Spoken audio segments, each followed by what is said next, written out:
가게에 찾아온 할아버지 손님이 너는 딸격이니 아빠 볼에 뽀뽀를 해달라 라고 요구를 했다.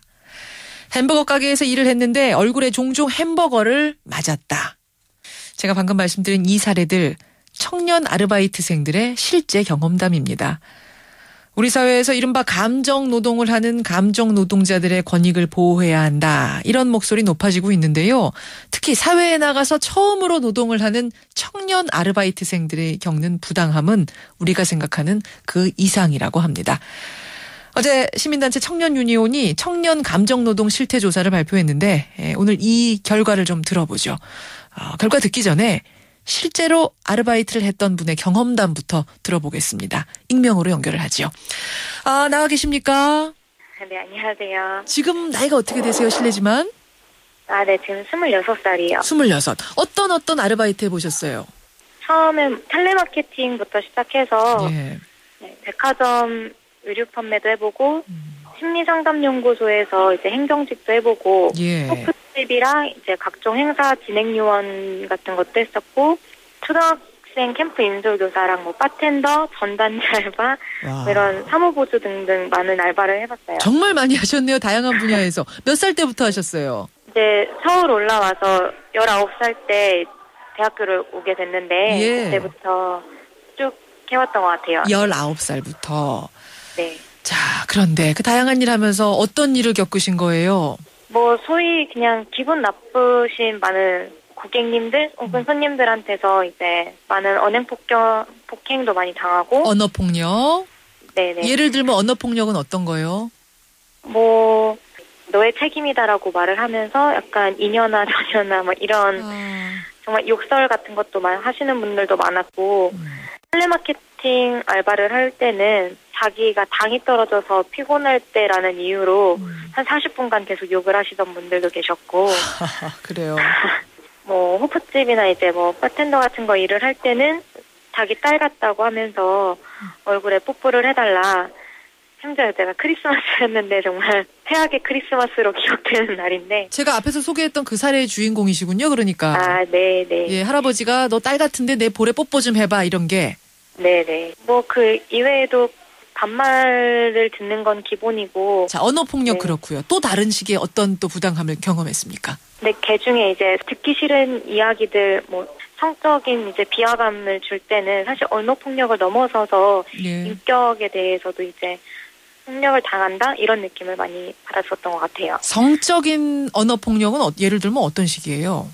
성적인 것에 관한 이야기들을 그냥 앞에서 아무렇지 않게 얘기를 한다든지 그거를 얘기할 수도 없었고 얘기한다고 해서 뭐가 바뀔 것 같지도 않았던. 그래서 참고. 예. 그게 이제 19, 20, 21 이럴 때 겪은 일인 거잖아요. 그쵸, 네. 예. 그렇게 사회 초년병들 19, 20 이럴 때 겪는 그 감정이란 건 어떤 걸까요? 사실 저는 이제 원래 지방에 살다가 서울에 올라와서 이런 아르바이트들을 하게 된 거였는데 예. 자꾸 삶에 대한 질문을 계속 하게 되더라고요. 이게 감정노동이다라고 그때는 생각하지 못했으니까 내가 그냥 나이가 어려서 힘든 건지 나만 이렇게 힘든 건지 아니면 내가 삶을 너무 호락호락하게 생각했나? 약간 이렇게도 생각이 되기도 하고 내가 문제인 건가? 이런 감정이 네, 드는 그쵸, 내가 참아내야 그때는. 되는 건데 내가 너무 약해서 그런 건가? 이런 생각을 스스로 하게 된다는 얘기예요. 그쵸. 뭐 남의 돈 원래 버는 게 이렇게 힘든 건가? 약간 그냥 일에 내 탓이거나 혹은 내 상황 탓이라고 생각을 했었는데. 예. 아니 남의 돈 버는 게 힘든 건 맞아요. 그건 맞는데. 그쵸. 근데 이런 식의 힘듦은 아니라는 거죠. 근데 그걸 판단할 수 그쵸. 있는 능력이 안 되는 거죠. 청년들은. 사회 초년병들은. 예. 그냥 혼자 삭혀내는 거밖에 못했었죠 그때는. 그럼 혼자 하숙집에 가서 펑펑 울고. 그쵸. 막 그런 일을 할 땐 또 잘 앉아있지도 못하잖아요. 그렇죠. 진짜 막 무릎 아프면 무릎 부여잡고 울고 그런 삭혀낸 감정의 소용돌이가 나중에 되게 폭받쳐 오더라고요. 집에 가면 말도 안 하게 되고 웃지도 않게 되고. 예, 사회에 첫 발을 내딛는 사회 초년병 청년들, 아르바이트생들. 사실은 우리가 그들이 겪는 이런 부당한 감정 노동까지는 신경 쓰지 못했던 게 사실인데요. 마음이 굉장히 안쓰럽네요. 어른의 한 사람으로서. 예, 오늘 어려운 고백인데 이렇게 해주셔서 고맙습니다. 네, 고맙습니다. 예, 청년 한 분 연결했습니다. 실제 사례들 좀 들어봤어요. 이 청년 감정노동 실태조사를 실시한 곳 청년 유니온의 김민수 위원장 연결을 바로 이어서 해보죠. 김민수 위원장 나와 계세요? 예, 안녕하세요. 안녕하세요. 이번 조사 어떤 사람들을 대상으로 이루어진 겁니까?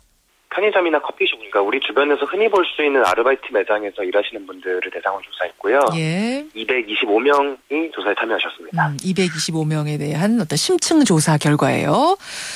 몇 %의 청년들이 부당한 경험을 했다, 호소를 하던가요?